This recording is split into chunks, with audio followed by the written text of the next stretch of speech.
Welcome to Eddie Grill's Adventures. As you probably know by now, I'm Eddie Grills. What we're going to do in this next group of videos is we're going to build a workbench from the transport frame from a Himalayan, the one they use to ship it around the world, what have you. You can get these with your bike. I bought this one brand new and asked for the transport frame. Any dealer will give it to you, even if you're not buying a bike off them, because it's less junk they've got to get rid of. And we'll cover more about that, as we sort of go through the video. Just as a bit of an intro, the reason why I'm doing that is because, everybody needs a workbench, and they don't come cheap and what have you. But what we're going to do is we're going to build an inexpensive workbench in a day. If you give it a good crack, you'll build it in a day. It'll cost you less than $100. Of course, you've got to go pick the frame up. Okay, but that's neither here nor there at the moment. So, your Himalayan is going to need improvements from stock standard for the, for anywhere in Australia really, whether it be the highway, off-road, what have you. They're a great, capable bike, very capable bike, but they need to be brought up to Aussie standards. So I'm just going to run through now quickly before we get going, just to give you an example of like how easy this is going to be. Pretty much any guy, any household will have most of the stuff we need. Tools, tools wise, you're going to have to go down to Bunnings, buy a sheet of 12mm structural ply, some bolts if you want to use bolts. I got all the bolts from the original frame. You could use those, or you tweak a little bit and get round-headed bolts. We'll get back to that a little bit later. And some screws, and that's pretty much all you're going to need. So I'll just kick it off. So the frame's over here. In the next part of the video you'll see the frame. I'll run through all that. But right now I just want to give you a bit of a confidence in where we're going with this, because you're not like going to go, oh yeah, I'll do that, and you go get a frame and next thing you know you need a half a workshop. Don't need a half a workshop. What you are going to need is a drill, electric drill or a cordless drill. It doesn't have to be a really flash expensive one. Anything will do. At the moment I've got in there a Phillips head bit, driver bit, because we'll use those for the screws at the end. A couple of drill bits to get you on your way. Well, your uncle, I've just got this stuff over here so you know what I'm talking about. An angle grinder, cordless or electric, 125mm is fine. Once again, it doesn't need to be top quality. You'll get by just fine. I just want to touch on the blades you'll need for the grinder, best ones. So these are stainless blades. They're very thin. You buy a single one for a couple of bucks, or you buy a box of 10, whatever. But don't go for the old style metal, 3mm thick one. You don't need it. These blades are fine. They work great. Speed up the job. Less sparks, less crap. For tidying stuff up, and there's just cleaning metal, cleaning areas, grinding stuff down, whatever. These are called flapper blades. Okay, Flexivit, you buy them in the same place you buy those drilled. They're probably going to cost you a few bucks more. Once again, do not buy the old style one. This will do everything in half the time. Then you'll be able to use it for other jobs and stuff like that. Okay, a power saw for the cutting the ply for the workbench. Just a little one. Once again, any quality you like. Or if that's over the top, you could just seriously, if you want to put a bell grease into it, just buy a $6 or $7 saw, plastic handle like this from Bunnings.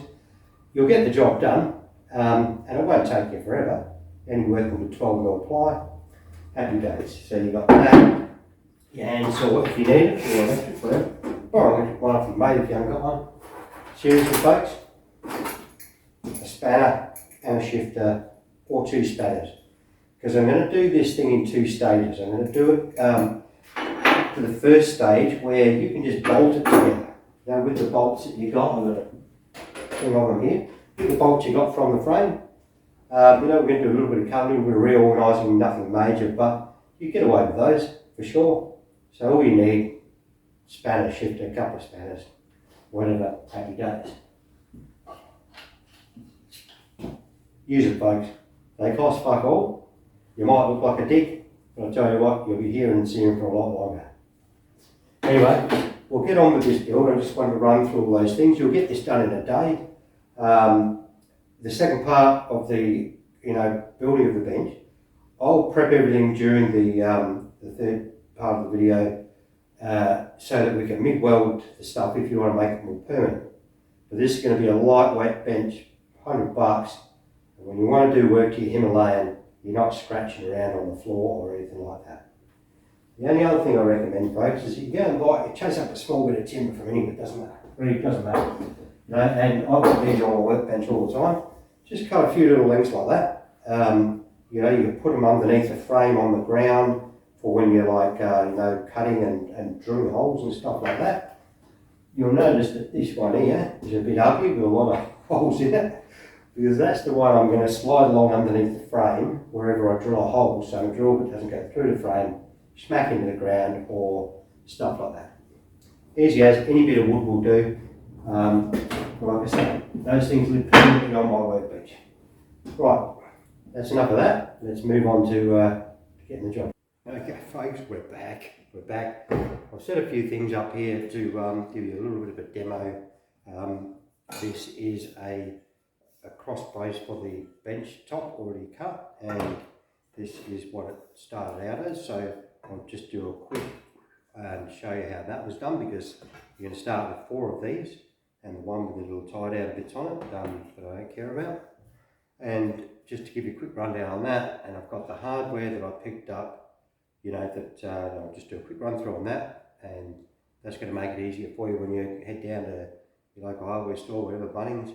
There's a sheet of ply over there. So I'll just quickly run through this. So, not talking beyond the camera, probably going on for the first few minutes while I run through it for you.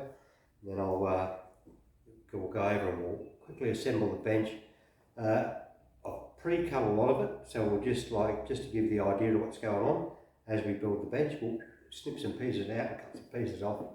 There's 2 cross braces down the bottom of the frame that will take a little bit of time, because they are going to have the adjustable legs on it, so you can get it up a little bit higher if you're taller and stuff like that. So just stick with me folks, and we'll get through this. I'll try and get through it quickly, because I don't want the whole video to go way out of into too long for it gets a bit boring. So here we go. So we're going to sort that out in a minute. The original bolts that came, or these are the original bolts that came with the frame, and so are these 4 here.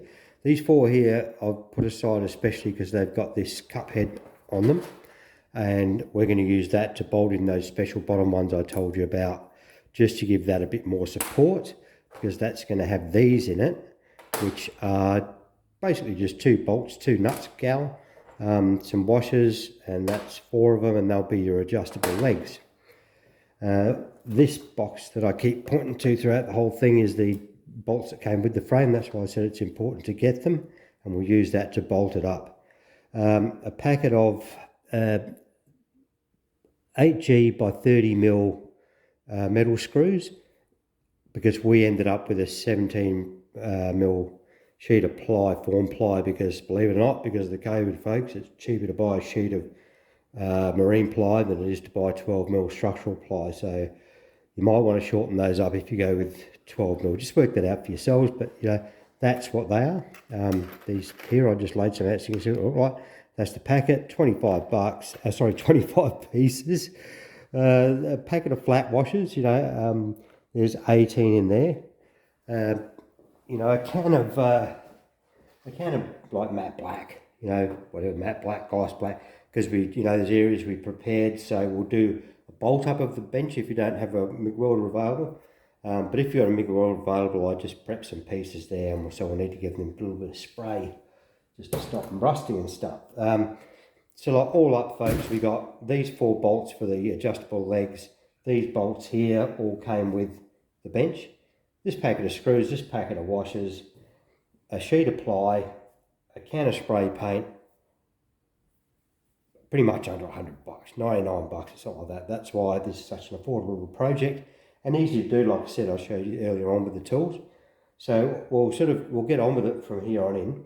So what I'll do is I'll go over here now and I'll start to assemble the bench, and then I'll cut some pieces out of it, and so you see how it assembles together and how it gets cut. So just bear with me here, folks. What we're going to do is we're going to make the frame for a workbench out of the best part of the transport frame. It's all cut to size, basically snip a few bits off, we'll do a bit of grinding and fucking whatever, but it's easy as. So I'm just going to run through the things I've got, because I've got some mint stuff in it.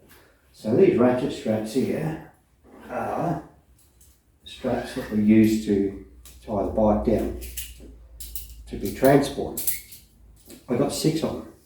They're good quality ratchets, good quality webbing, and nice and short. They've come in so handy. I've used them to strap a pizza down to the top of the solid panniers and get a pizza. I've got 6 of those. Let's get that out of the way for now.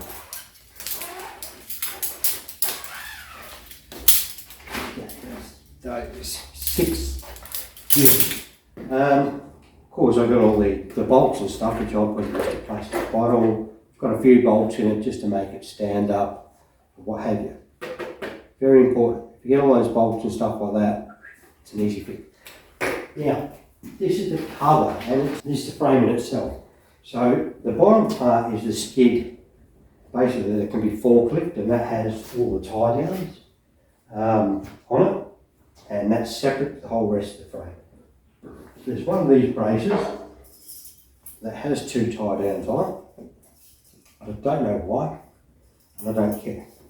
I think everything's a bit over the top. So we'll take those out. So what we're going to do, we're going to use, pop that back in to be honest. So what we're going to do, we're going to use all this stuff, flip it up the other way, without the skid. Because we've got the side braces, we've got the back, and you're not going to see it right now, but you will. This bit here will make the backboard so that you can see my workbench over here has got a backboard on it, so shit doesn't fall down the back. And what I'm going to do now, before I proceed to the next part, is I'll just loosely tie it together, and I'm going to show you the different bits. I'm going to disassemble it.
Where are bolts here?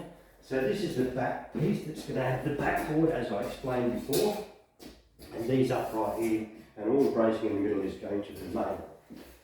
You'll see there's a bit of clear metal here where I've sort of prepped that to, get it all bolted together.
know, with some pieces. So we've got these two pieces left over here that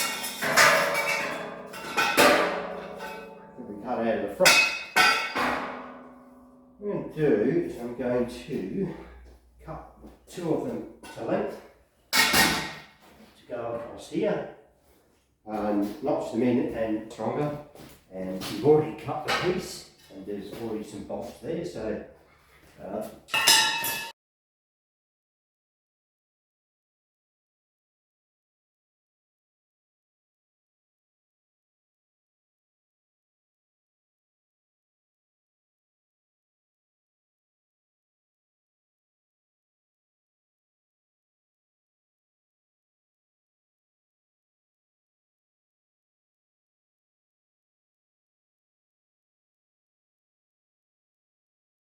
I already pre-drilled 1 and 2. At the front here, I've kept them right out at the outer edge because the guy on the bottom, on the back rather, I run these bolts all the way, that nut down to the bottom, and we'll just start with that measurement, and I'll make him work it out for himself when he gets to his place. Just going to poke that from there.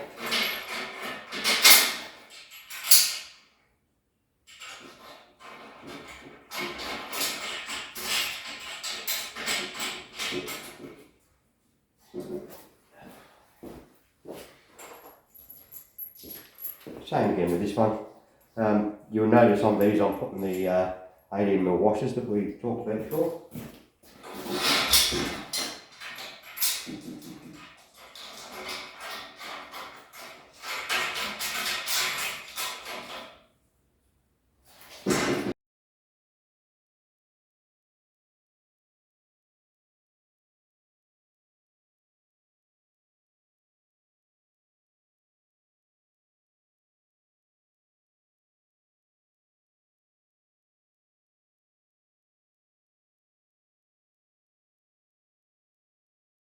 We're going to straight into the bench top. Once again, not a very complicated process.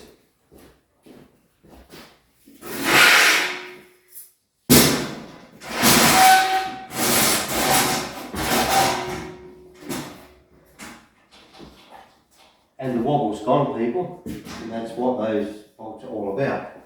So I'm going to rip straight into doing the workbench, the bench top rock.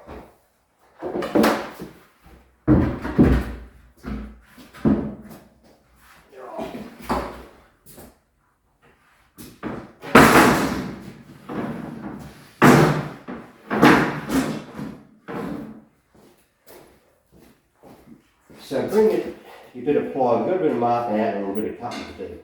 What I'm going to do first is I'm just going to show you a little trick. If you're cutting a nice straight line, I'm going to use a power saw, but just bear with me.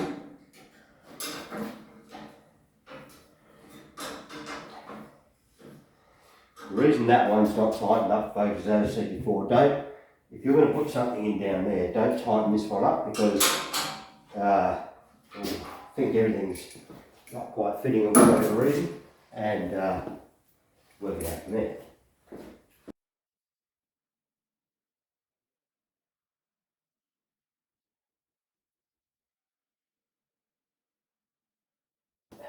So what I'm going to do here, we know we don't need the whole width of the shed, and the best way to get a straight line when you're cutting things like this is to use the what we call the machine edge that comes out of the shop.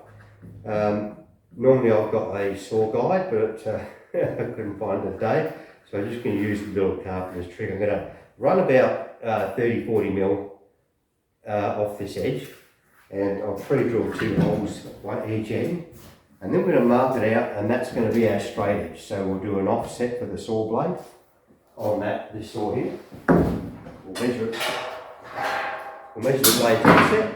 We'll offset that straight edge straight through. If you're cutting with a handsaw, like we talked about at the beginning of it, just follow the frame.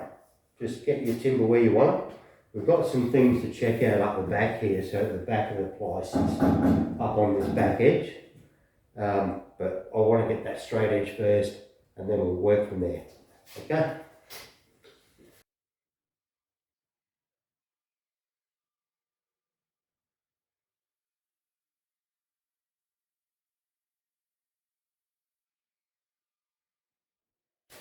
And as I said folks, there's our machine edge that we're going to use for a straight edge. We're going to measure one end. We have 765mm. Actually, just point out that my mate needs just a bit shorter, so I'll measure it where the sheet ends, which is a great idea, which is 760. Okay. Taking out the other end here, nice and close to where we're going to go. Measuring the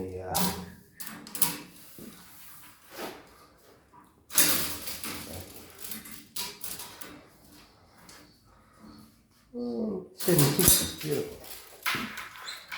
So I've marked 760 there.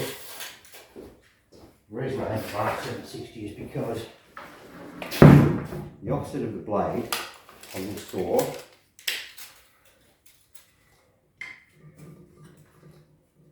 is that measurement there.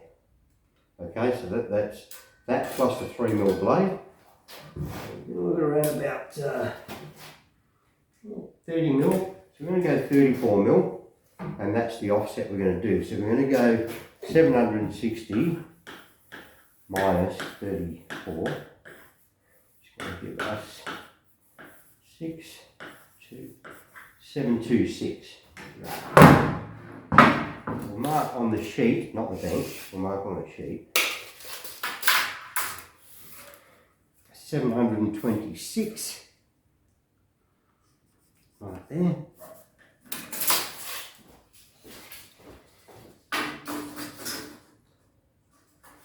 Send 726. And then we're going to measure again, folks. It's just always measure twice. So 760 minus the offset of the blade. Double check the offset of your blade by measuring off the blade to the edge of your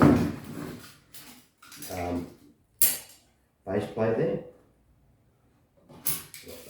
A little bit awkward. Now my mistake folks, it's 30mm including the blade. You screw that up and that's why you measure twice. So we want to go 730 to that line.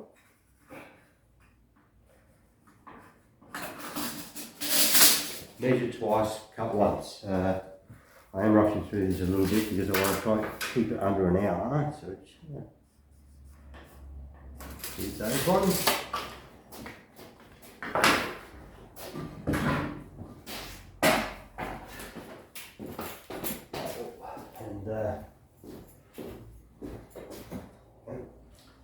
And then using that painted machine edge, we are going to screw that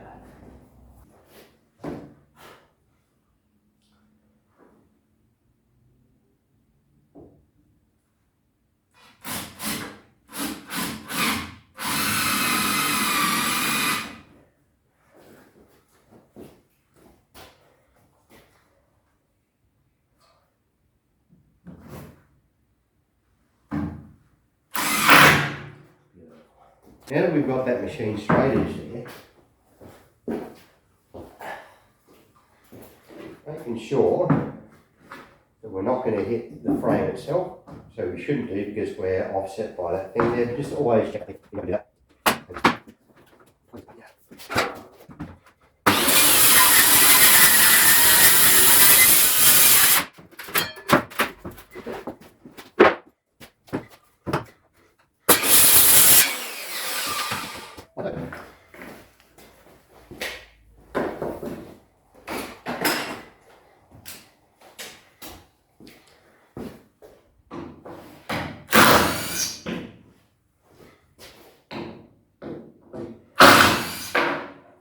Lose that yet, we're going to need it to do the backboard. What you would normally be doing is you want to check the back out where these are going to be, like so. We've then got from the top of there down here, just take a quick measurement of that.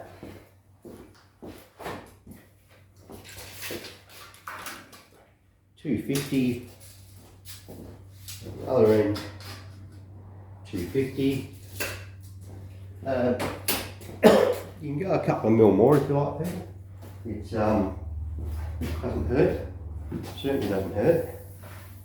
Bear in mind that one side was cut with the machine edge straight edge and the other was just chippy having a crack. So what we're going to do is we're going to cut the edge that's not. So we're just going to use that nice straight edge that we got there. I'm going to just repeat the process backward.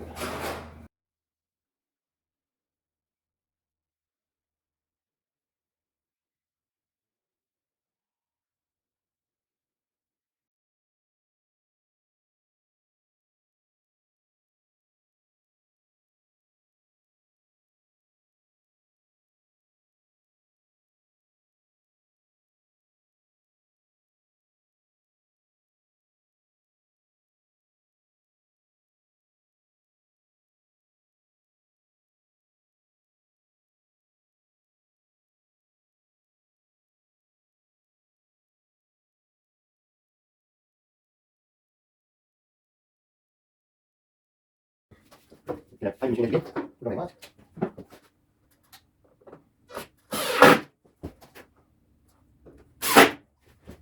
Leave for a second, 225 straight edge, that's 255 mil. 225, 225 here. A bit of loose, I don't know, workbench up and regular, it's all right.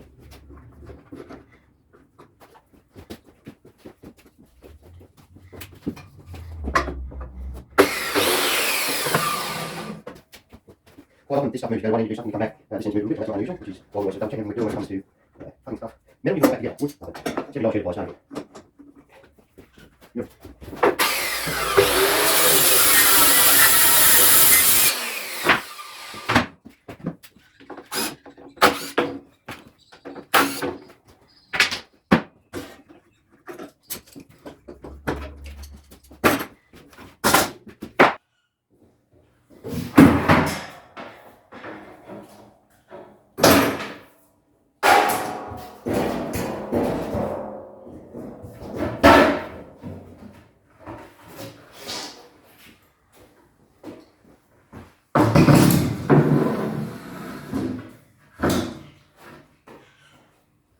There we have it, folks, remembering that this is going to check into there.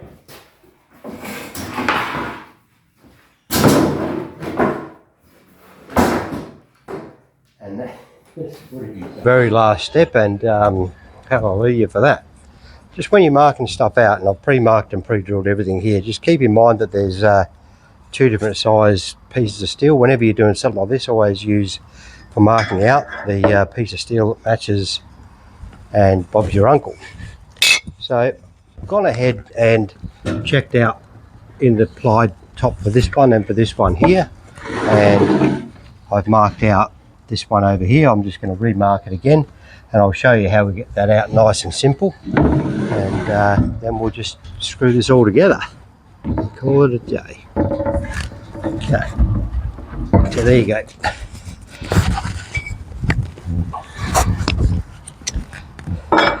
Get your corresponding size piece of thing there. You just mark him like that, hold him up there. You know, we sort of went through this a little bit earlier in the video, and wider is better. So we've got that line, so we're going to go outside of it.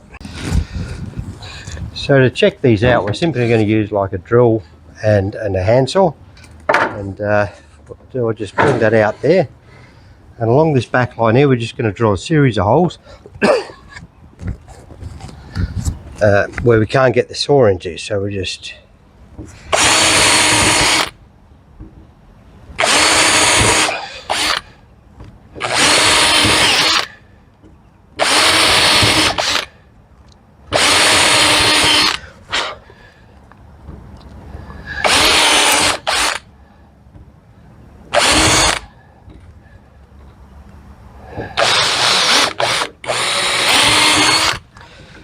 Now you can go a bit wider on these than you need to, because our backboard's going to cover that little bit there and hide any, hide any little pieces that aren't quite right. So just going to get that up there with a handsaw.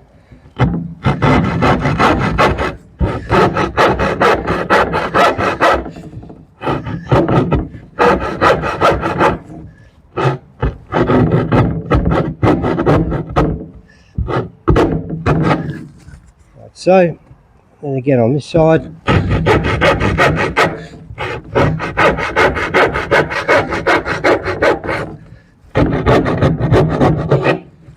Now that little piece there is just going to not break off very easy like it should. Hang on.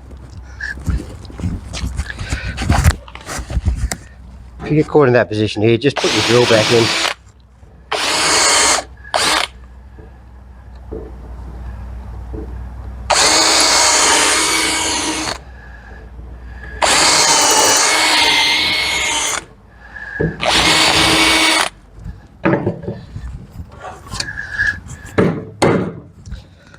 And there you go, that's just going to break out that nice and neat there. Now because I've pre-marked everything and pre-drilled everything, I'm a big fan of pre-drilling.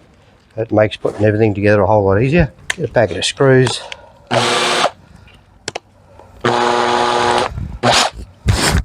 the other thing you got to watch with this little bit we're about to do here, folks, is bending the frame. It's just a lightweight metal frame. It's not like a full-blown workshop workbench, so it's a little bit flexible, and what you can do is you can flex the frame to sort of match your top, so you don't have stuff sticking out here and stuff like that.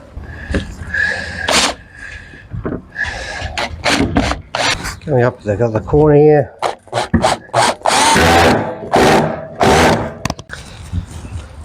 Righto folks, so having pre-drilled the backboard and the bench, and with the screws we've got here, pop over to this piece here. We start off with the corners to get everything nice and straight, get everything in place.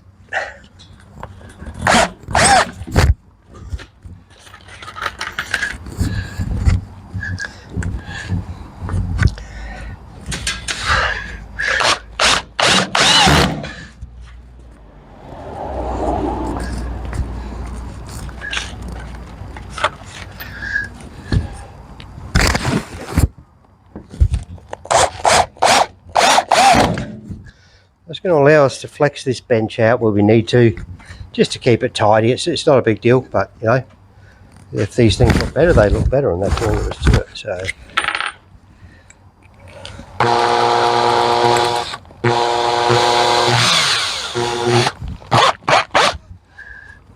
a little stretch out there.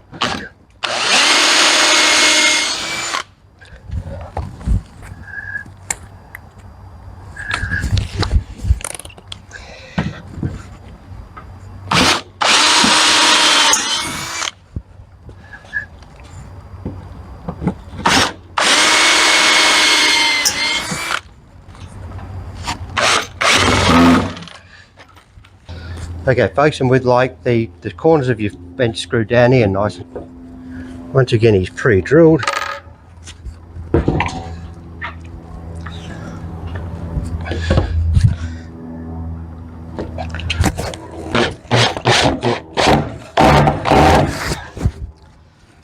If you notice I'm struggling a little bit folks, it's because I'm carrying a bit of a hand injury from another one of Eddie Grill's adventures, but we'll just get this finished off.